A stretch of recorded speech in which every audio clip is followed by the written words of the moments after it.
It appears that a member of Blackbeard's pirate crew has assumed the identity of one of the Straw Hat crew on Egghead Island. The Blackbeard pirates are notorious pirates who evoke caution from many due to their willingness to go to any lengths to achieve their objectives. An instance of this is the abduction of Charlotte Pudding.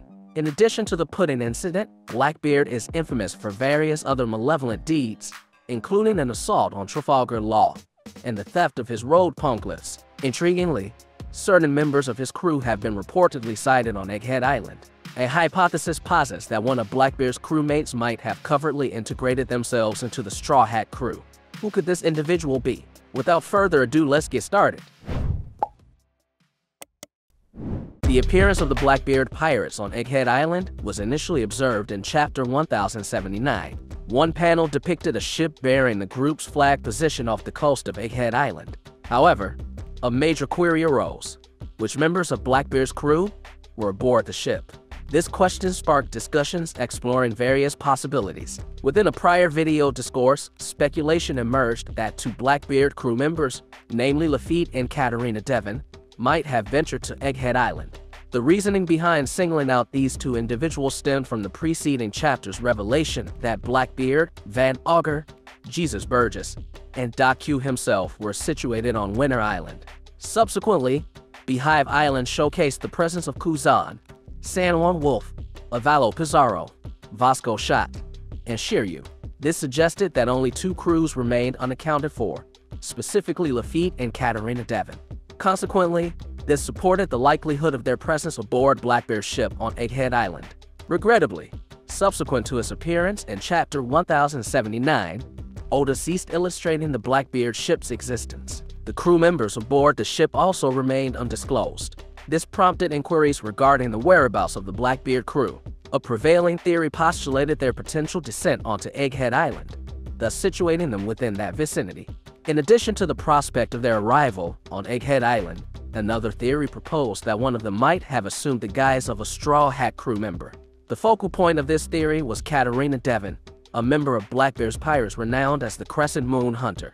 She held a prominent position as one of the strongest female pirates in the One Piece universe. An impelled-down prisoner turned Blackbeard crew member, Katarina Devon wielded a Devil Fruit's power that facilitated shape-shifting. While specific details about this Devil Fruit remained limited, its characteristics bore resemblance to the Clone fruit. The fruit's capabilities were initially demonstrated when Devon masqueraded as Absalom to deceive Gecko Moria. This particular instance furnished a clue bolstering the notion of a Blackbeard crew member assuming the identity of a Straw Hat crew member.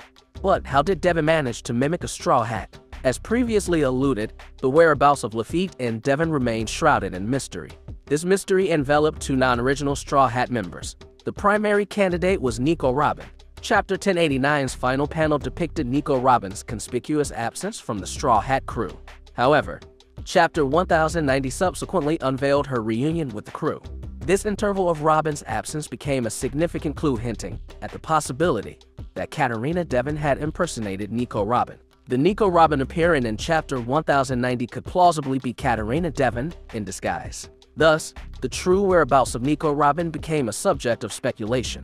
Multiple scenarios presented themselves, including the conjecture that Nico Robin might be in a state of unconsciousness. It was surmised that Lafitte might have aided Devon in abducting her through his hypnotic abilities. Subsequently, they might have sequestered her on a ship or some undisclosed location. Allegedly, Blackbeard's motive for kidnapping Nico Robin pertained to compelling her to decipher the road poneglyph. To obfuscate suspicion, Katarina Devon would have assumed the guise of Robin. In the hypothetical event of Katarina Devon assuming the persona of Nico Robin, a plausible rationale surfaced: Blackbeard's desire to clandestinely monitor the Straw Hat pirates. The secondary individual under suspicion was Jewelry Bonnie. In Chapter 1090, Luffy felt strange towards Bonnie due to her altered demeanor. Historically, Bonnie harbored intentions of slaying Vegapunk and exhibited behaviors tethered to memories of her father.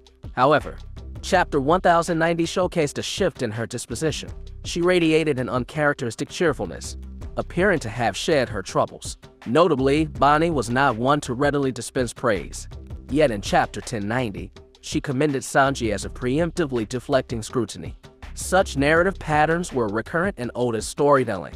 Kanjuro's treachery, spanning 2 decades as Orochi's informant, exemplified a similar pattern.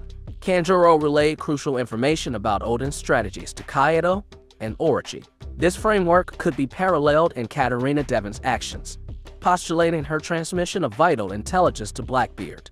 Such conduct aligned with her character development and potentially kindled further conflict between Blackbeard and Luffy.